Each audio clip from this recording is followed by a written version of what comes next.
The silk of Adana's wedding wrapper slid through her fingers like water as she sat before the mirror, watching her hairstylist weave the final golden thread through her elaborate bridal updo. In exactly 3 hours, she would walk down the aisle of St. Mary's Catholic Church to marry Chinedu Okafor, the man she'd loved since their university days at Nsukka. Her bridesmaids were laughing in the corner, trying on their core-colored gowns, and her mother was crying happy tears while adjusting Adana's grandmother's coral beads around her neck. Then the door burst open with such force that it slammed against the wall. Madame Ngozi Okafor stood in the doorway like a storm giving human form. She was a large woman, draped in expensive lace and gold jewelry that announced her wealth before she even opened her mouth. Behind her stood 3 women from her church's women's fellowship, their faces set in that peculiar expression of righteous judgment that church women sometimes wore like armor. "Everybody out," Madame Okafor announced. Except the bride. The room went silent. Even the music from the living room seemed to quiet, as if the entire house was holding its breath. "Auntie, but we're almost done with her hair," Adana's hairstylist, Blessing, protested weakly.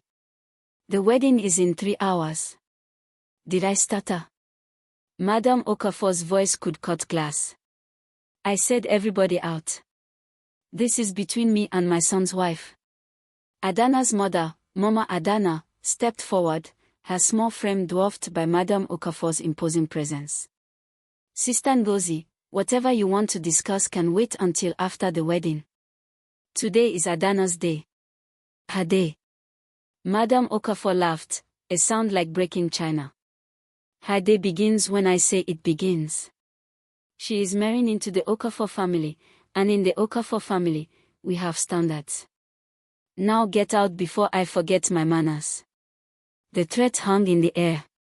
Everyone knew that Madame Okafor owned half of Nsukka, the biggest rice mill, several properties, and enough influence to make or break reputations.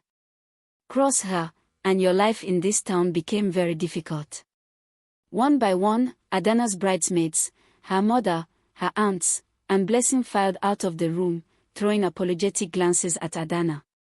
Only her best friend Ifeoma hesitated at the door. "Adana, should I get Chinedu?" Ifeoma whispered.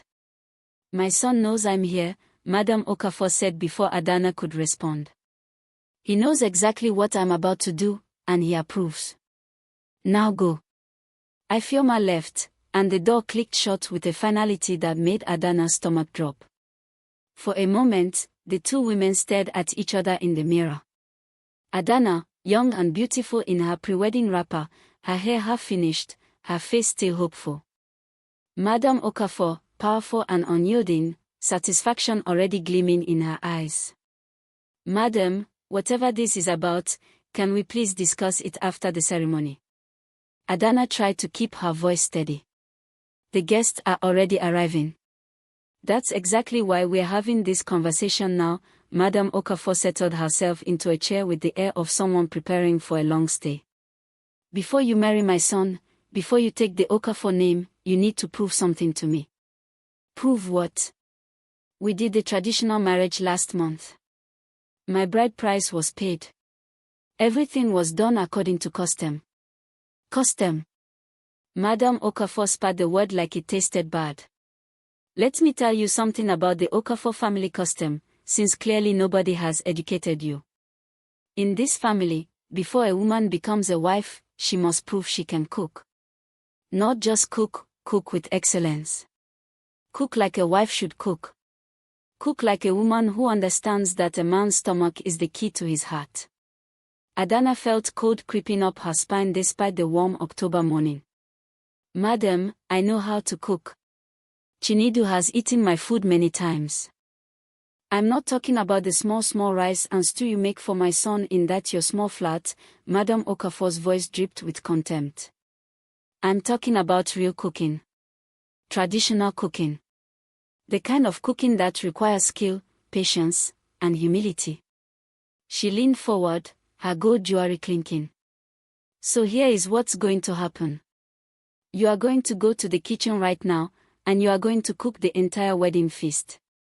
Bitter leaf soup, egusi soup, fufu, jollof rice, fried rice, muomwo, pounded yam, and pepper soup. For 200 guests. By yourself. The words hung in the air like an impossible sentence. Adana stared at her future mother-in-law, waiting for the punchline, waiting for her to laugh and say it was a joke. But Madam Okafor's face was torn. "You're joking," Adana finally managed. "You can't be serious. The caterers have already prepared the food. It's ready. The wedding starts in 3 hours. I'm not even dressed yet." "Then you better hurry," Madam Okafor stood up. "Because if that food is not ready by the time the ceremony ends, there will be no reception. And if there is no reception, there is no marriage. I will cancel this wedding myself." "You can't do that." "Can't I?" Madam Okafor's smile was cruel. "Watch me. I paid for half of this wedding. I invited half of these guests. My name is on the church booking, on the reception hall, on everything. One word from me, and this whole thing comes crashing down. You think your poor family can stand against me? You think anyone in this town will cross Ngozi Okafor for you?" Adana's hands were shaking. "Where is Chinedu? I need to talk to him. My son is getting ready at the church. And he knows about this." He agreed to it. In fact, Madam Okafor's voice became almost conversational. It was his idea. The room tilted. "What?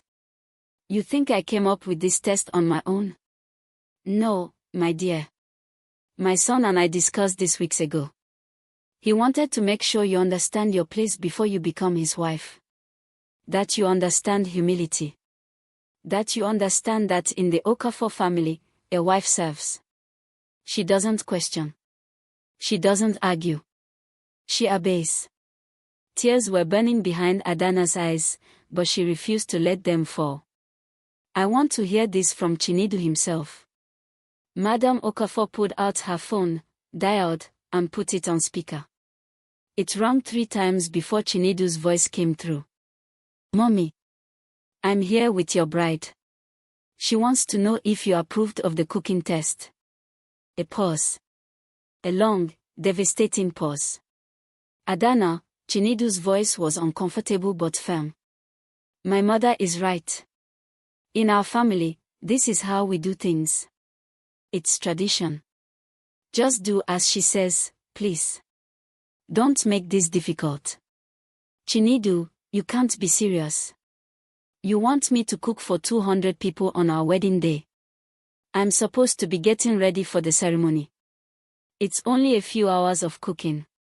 You're a good cook, it shouldn't be a problem. Just, please, Adana. Don't embarrass me in front of my mother. Respect her wishes. Respect her wishes." Adana's voice rose. "What about respecting me? What about defending your wife?" "You're not my wife yet," Chinedu said, and the words were like a slap. "And whether you become my wife depends on whether you pass this test." "Mommy, I have to go. The priest just arrived." He hung up. Adana stared at the dead phone, something breaking inside her chest. This was the man she'd planned to spend her life with. The man who'd whispered sweet words about partnership and equality. The man who'd promised her the world. And at the first test, he'd chosen his mother over her. "So," Madam Okafor's voice was triumphant. "Do we have an understanding? You cook, or you go home. Your choice." Adana looked at herself in the mirror. Her half-finished hair, her beautiful wrapper, the coral beads from her grandmother who'd passed away 2 years ago. Mama Neoma, who'd been the most celebrated cook in all of Igbo land, whose restaurant had been legendary, who taught Adana everything she knew about cooking. "If you cook with anger in your heart," her grandmother's voice echoed in her memory, "the food tastes bitter. If you cook with love, the food brings joy. But if you cook with determination, Omomi, the food becomes power." Adana stood up slowly, her decision made. Not because she was accepting defeat, but because she was choosing her battlefield. "I'll cook," she said quietly. Good girl, Madam Okafor smiled. See. Humility looks good on you. You're learning already. But I have conditions, Adana continued, her voice gaining strength. I cook alone. Nobody supervises me, nobody tells me how to do it, nobody interferes. And when the guests taste this food, when they ask who cooked it, you will tell them the truth. That I, Adana Mosu, cooked my own wedding feast. Madam Okafor's smile faltered slightly. Why would you want everyone to know you cooked on your wedding day? Isn't that shameful? Shameful. Adana met her eyes in the mirror. No, madam. What would be shameful is lying about it. You want to test me? Fine. But you will own this test. You will tell everyone that you made me do this. And when they see the results, they will know exactly who to thank or who to blame. For the first time, something flickered in Madam Okafor's eyes. Not quite uncertainty, but close. Fine, she said after a moment. Cook your food. Alone. But if it's not ready by 3 p.m., the wedding is cancelled.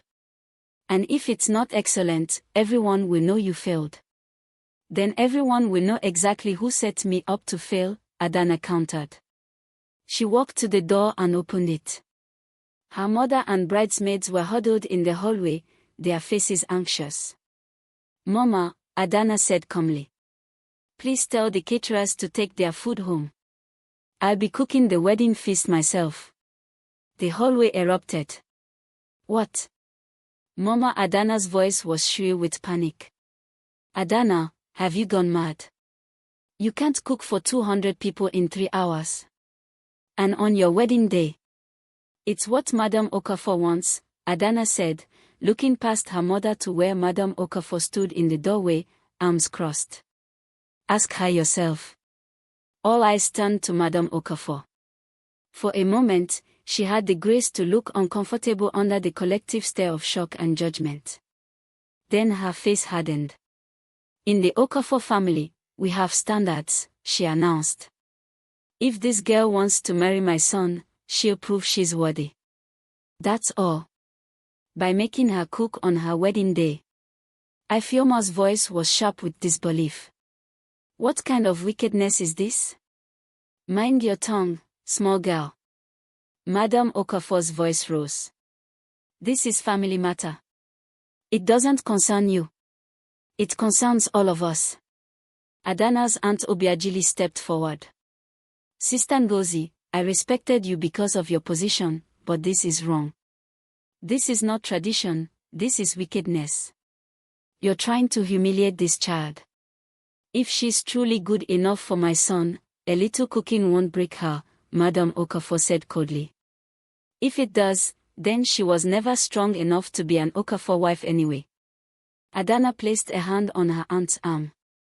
It's okay, auntie. I'll do it. Adana, no. Her mother was crying now.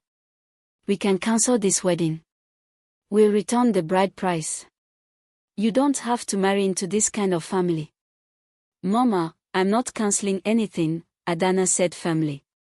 I'm going to cook the best food these people have ever tasted in their lives. And then I'm going to marry Chinedu. And Madam Okafor is going to watch me do both. She looked at Madam Okafor. Where's your kitchen? 2 hours and 45 minutes. That's what Adana had to cook a feast for 200 people, finish her hair and makeup, get dressed in her wedding gown, and make it to the church. It was impossible. But as she stood in Madam Okafor's industrial-sized kitchen, because of course the woman had a kitchen built for her rice meals catering service, Adana felt something shift inside her. Not panic. Not despair. Something else. Her grandmother's voice, determination makes food powerful. She tied a wrapper over her pre-wedding outfit, rolled up her sleeves, and assessed what she had to work with. The kitchen was stocked with everything, industrial stoves, massive pots, every ingredient imaginable. Madam Okafor had planned this. This wasn't spontaneous. This was calculated. which meant Adana could be calculated too. She started with what took the longest, the bitter leaf soup. Her hands moved automatically, muscle memory from years of learning at her grandmother's elbow. Washing the bitter leaves, boiling them, squeezing out the bitterness. Her grandmother had taught her that the secret to bitter leaf soup wasn't just in the ingredients, but in the intention. When you cook for people who don't appreciate you, Mama Neoma had said, cook anyway. Cook so well that they can't deny your excellence. Cook so magnificently that they have to respect you even if they don't like you. As she walked, the door kept opening. First her mother, bringing water and trying not to cry. Then Ifeoma, furious and helpless. Then various aunties, each offering to help, each being turned away. I have to do this alone, Adana told them. That was the agreement. What they didn't see was that being alone in the kitchen was actually an advantage. Because Adana wasn't cooking like a bride on her wedding day. She was cooking like the granddaughter of Mama Neoma. She was cooking like a woman with something to prove. She was cooking with every ounce of skill, creativity, and determination she possessed. The bitter leaf soup came together perfectly, rich, complex, the bitterness perfectly balanced with the uziza leaves and seasoning. The egusi soup was thick and velvety, the melon seeds ground to perfect smoothness. The jollof rice turned out a deep, perfect red, each grain separated and flavored. The fried rice was colorful and fragrant with vegetables and liver and shrimp. She made fufu from scratch, pounding the yam with a fierce satisfaction. She made pounded yam, the mortar and pestle becoming weapons of defiance. The more steamed in perfect pyramids. The pepper soup was so perfectly spiced it would make grown men weep with joy. And through it all, Adana cried. Hot, angry tears that dripped into the food. Tears for the humiliation. Tears for Chinedu's betrayal. Tears for the wedding day that should have been joyful but had become an endurance test. But she didn't stop working. At 2:45 p.m., with 15 minutes to spare, Adana plated the last dish. The kitchen looked like a war zone, every pot used, every counter covered with food. But the food itself was glorious. It was the best cooking she'd ever done in her life. She looked down at her wrapper, now stained with palm oil and soup. Her hair had come partially undone from the steam and heat. Her hands were burned in 3 places. Her back was screaming from hours of standing and lifting heavy pots. And she had 15 minutes to transform into a bride. Ifeoma and her mother descended on her like a rescue team. No time for a shower, they wiped her down with wet towels, sprayed her with perfume, bandaged her burns. Her hairstylist's blessing worked miracles, finishing the style in 10 minutes flat. The makeup artist, who'd been waiting in the living room, did a 5-minute face that somehow looked flawless. The wedding dress went on at 2:57 p.m. White lace and silk, fitted bodice, flowing train. It should have been a moment of joy, Adana putting on her dream dress. Instead, it felt like armor. At 2:59 p.m., Adana walked out of the bedroom. The living room fell silent. Her family stared at her, beautiful, elegant, composed. No one would have guessed she'd spent the last 3 hours cooking in a kitchen. The food is ready, Adana announced. In the kitchen. All of it. Madame Okafor appeared from where she'd been lurking in the dining room. She went to the kitchen, her 3 churchwomen following. Adana heard the exclamations, the disbelief. Madame Okafor returned, her face unreadable. It's adequate, she said grudgingly. We'll see how the guests respond. Now go. You're late for your own wedding. One more thing, Adana said. You promised to tell everyone I cooked this food. I'm holding you to that. Fine, Madame Okafor snapped. Whatever. Go. The drive to St. Mary's Catholic Church took 20 minutes. Adana sat in the back of the decorated car, her mother holding her hand, tears streaming down both their faces. We can still stop this, Mama Adana whispered. We can turn around. You don't have to go through with this. Yes, I do, Adana said. Because I need to see what Chinedu does next. I need to see if he stands with me or against me. And I need to show Madam Okafor that she didn't break me. The church was packed. 200 guests, all waiting. As Adana walked down the aisle on her uncle's arm, her father had passed away years before, she searched the faces. Some looked confused about the delay. Some looked concerned. Some looked hungry, already thinking about the reception.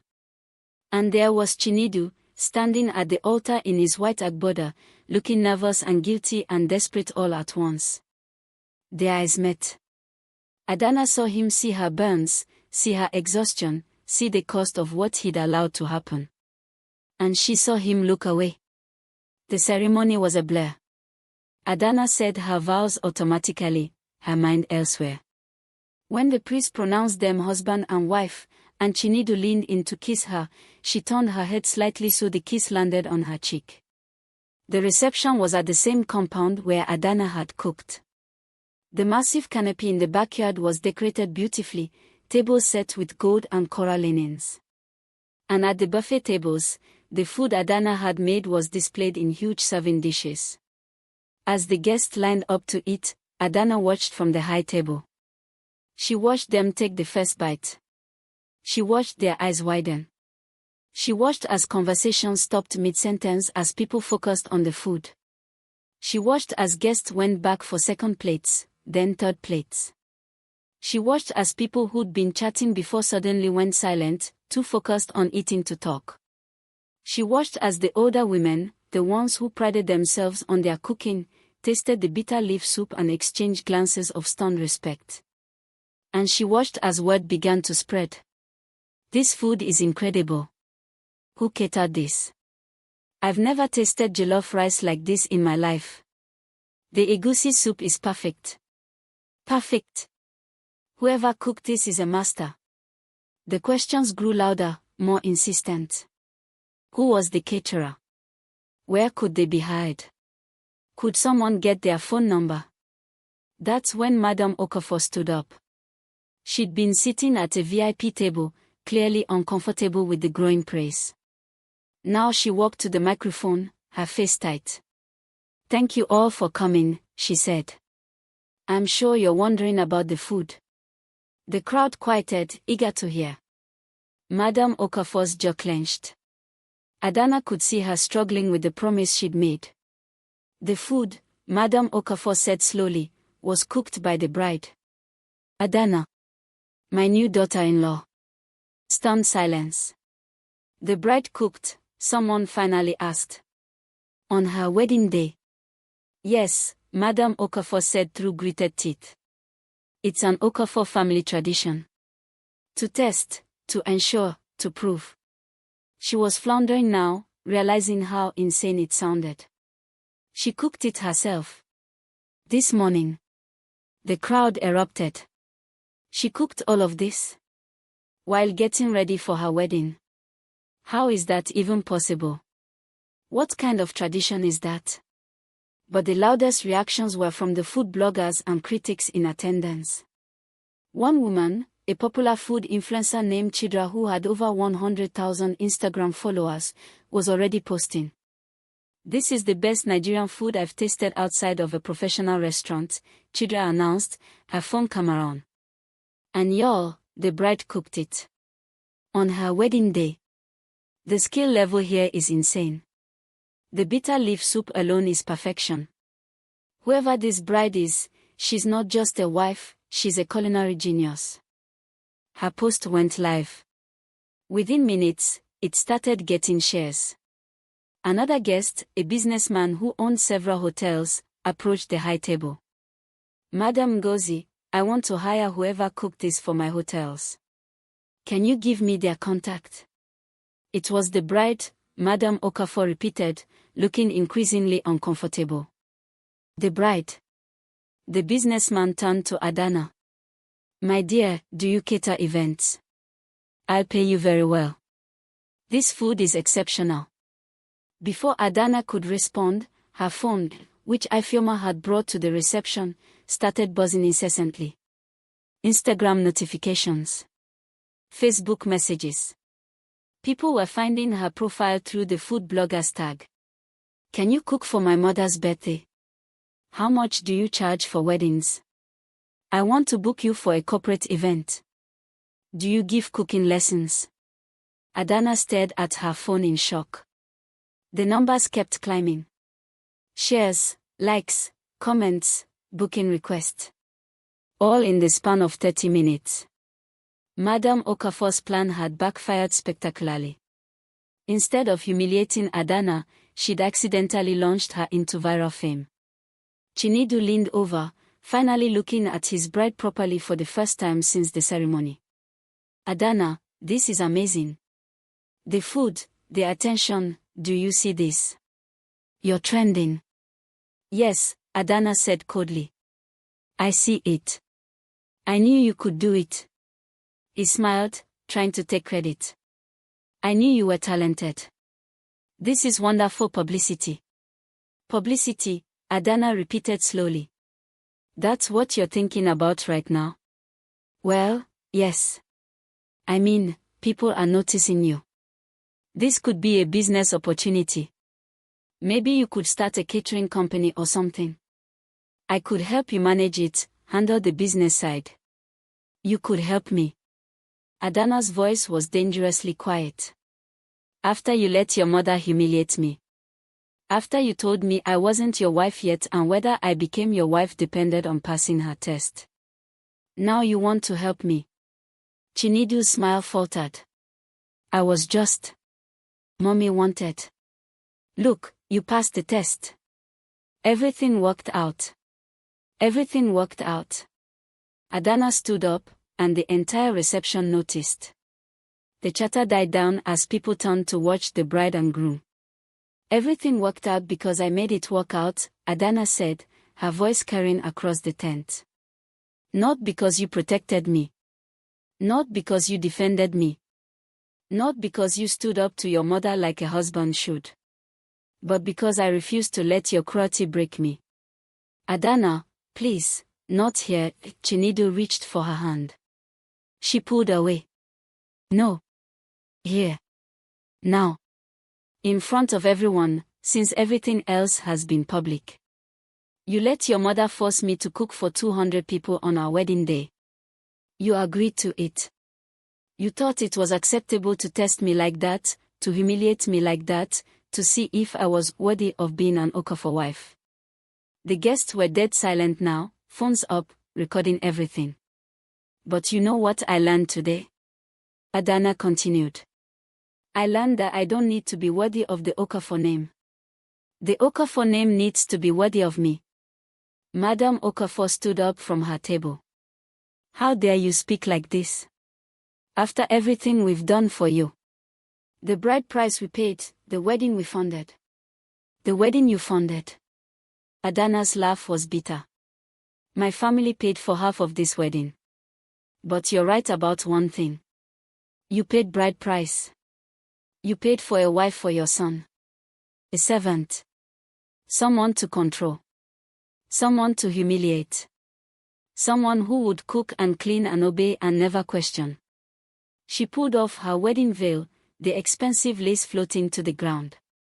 But you made one mistake. You tested me in the kitchen. My grandmother's kitchen, spiritually speaking. And in doing so, you gave me power, not humiliation. You reminded me who I am. I am the granddaughter of Mama Neoma, the greatest cook in Igbo land. And I don't need a man or a family name to be somebody. Adana, what are you doing? Chinedu's voice was panicked now. Are you leaving? On our wedding day? No, Adana said. I'm not leaving. Because I already left, in the kitchen, when you chose your mother over me. When you told me I wasn't your wife yet. When you made me prove my worth like I was auditioning for a position instead of entering a partnership. She looked out at the guests, at their shocked faces, at their phones recording every word. I cooked this food with tears and anger and determination. I cooked it because I had no choice. But I also cooked it perfectly, because excellence is in my blood. And now, everyone wants to hire me. Everyone wants to book me. Everyone sees my value. She turned back to Chinedu. Everyone except my husband. That's not true. Chinedu stood up, desperate.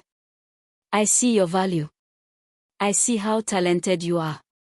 That's why I want to help you start a business, to manage. To manage me, Adana interrupted. To control my success. To take credit for my work. To make sure that even when I succeed, it's still under your name, your family, your authority. She shook her head. No. I won't live like that. The reception had descended into chaos. Guests were talking, gasping, recording. Madam Okafor was being held back by her churchwomen as she screamed about disrespect and ingratitude. Family members from both sides were arguing. And in the middle of it all, Adana stood calm and certain. Ifeoma pushed through the crowd to her friend's side. Adana, whatever you need, I'm here. I need to leave, Adana said quietly. I need to go home. Are you sure? Ifeoma asked. This is your wedding day. Maybe if you talk to Chinedu properly, if he apologizes. An apology won't fix this, Adana said. Because this isn't about one bad day. This is about what he's willing to accept from his mother.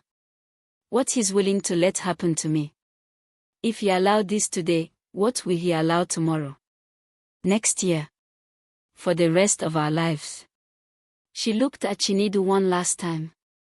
He was still standing at the high table, looking lost and confused, like he couldn't understand how his perfect wedding day had fallen apart.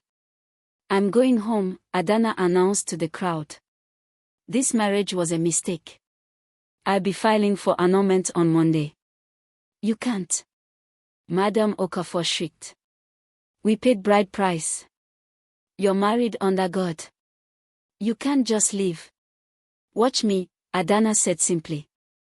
She walked out of the reception in her white wedding dress, her buns bandaged, her head high.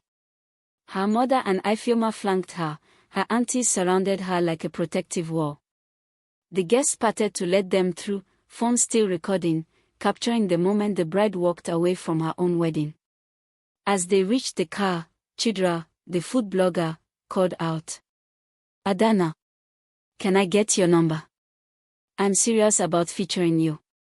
I think you could have a real career in this. Adana paused, turned back. My number is on my Instagram profile. DM me. And Adana. Chidra's voice was softer now. What you did today, standing up for yourself like that. That took more courage than any cooking. You're going to be okay. Better than okay.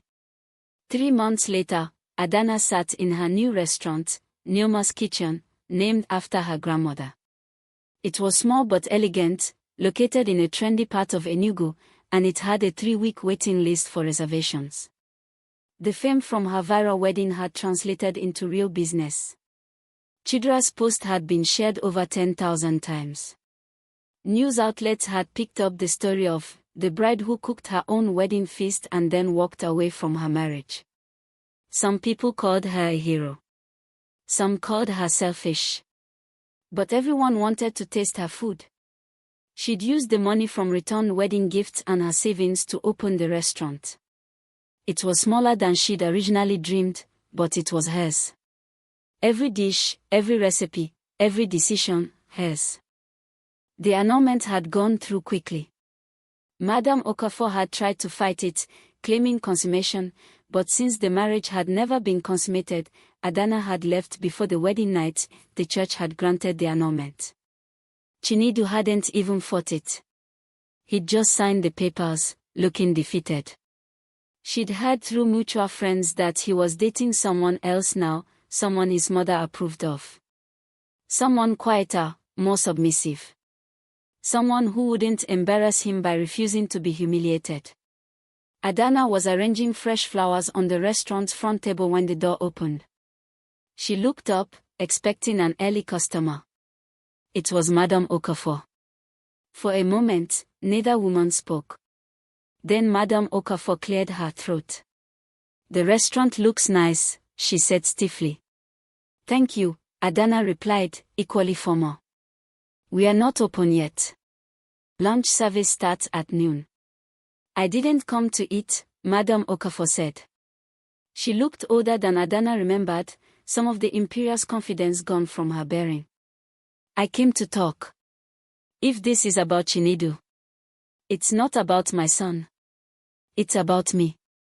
Madam Okafor took a breath. "May I sit?" Curious despite herself, Adana gestured to a table. They sat across from each other, an echo of that morning 3 months ago when everything had changed. "I was wrong," Madam Okafor said abruptly. "What I did to you was wrong." Adana waited, saying nothing. "I told myself it was tradition," Madam Okafor continued.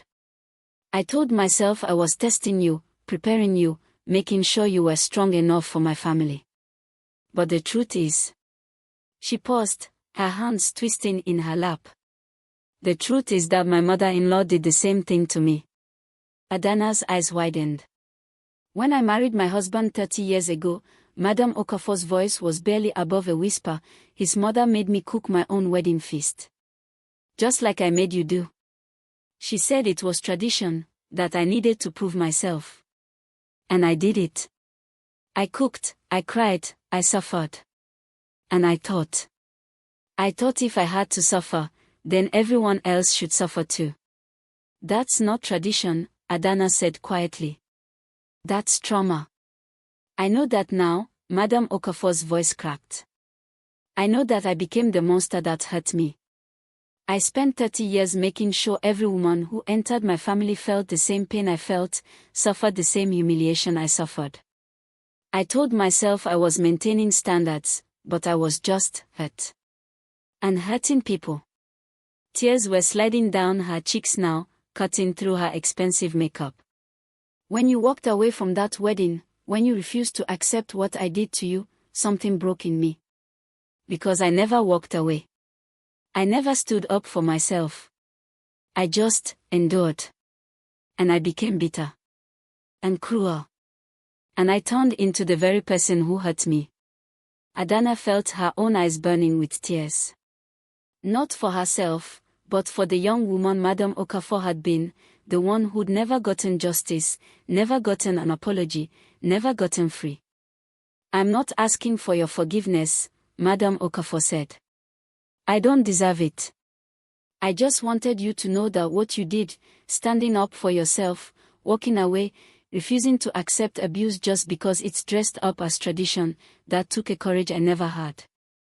And maybe if I'd had that courage 30 years ago, I wouldn't have spent the last 3 decades hurting people." "You could still change," Adana said softly. "It's not too late." "Maybe," Madam Okafor stood up. "I'm seeing a therapist now. For the first time in my life, I'm talking about what happened to me. What I allowed to happen to others. It's hard. But necessary." She moved toward the door, then turned back. "Your grandmother would be proud of you. Mama Neoma. I knew her, you know. Years ago. She was kind to me when no one else was. She told me once that the best revenge is not becoming like your oppressor. I didn't understand her then. But I do now." After Madam Okafor left, Adana sat in her empty restaurant, thinking about cycles of pain and how they perpetuate. Thinking about women who are hurt and then hurt others. Thinking about the courage it takes to break those cycles instead of continuing them. Her phone buzzed. A message from Ifeoma, guess who just got engaged? And guess who's cooking her own wedding feast by choice because she wants to show off her skills? This girl. "Can I book your restaurant for the reception?" Adana smiled, typing back, "Of course. But you're cooking nothing on your wedding day except maybe a celebratory toast. That's my gift to you." 6 months after that, Neoma's kitchen expanded to a second location. Adana hired 5 employees, including 2 young women from her village who wanted to learn professional cooking. She started a mentorship program, teaching young girls that cooking wasn't about servitude, it was about artistry, business, and power. She never remarried. Men came and went, some good, some not. But Adana had learned that her worth wasn't tied to a marriage certificate or a family name. Her worth was in her skills, her character, her refusal to accept less than she deserved. Sometimes, late at night in her apartment above the restaurant, she'd think about that wedding day. The humiliation, the tears, the moment she'd stood up and walked away. And she'd feel grateful. Grateful that Madame Okafor had tested her in the one arena where Adana was unbeatable. Grateful that Chinedu had shown his true colors before the marriage was truly binding. Grateful that she'd found the courage to choose herself. And grateful to her grandmother, Mama Neoma, whose voice still echoed in her mind, cook with determination, and the food becomes power. Adana had cooked her way out of a prison disguised as a wedding. And in doing so, she'd cooked her way into freedom. The moral was crystal clear, written in every dish she served, every woman she mentored, every choice she made. Some people who have been hurt will spend their lives hurting others, perpetuating cycles of pain and calling it tradition. But true strength is not in enduring abuse or passing it on, it's in recognizing it, refusing it, and building something better. Your worth is not determined by those who test you, but by how you respond to those tests. And sometimes, the greatest act of love is walking away from people and situations that diminish you, even when it's hard, even when it's your wedding day, even when everyone expects you to stay. Economic independence is not just about money, it's about having the freedom to choose yourself. And the highest form of success is not proving your worth to those who doubt you, but living so well that their opinions become irrelevant. Break the cycle, or the cycle breaks you.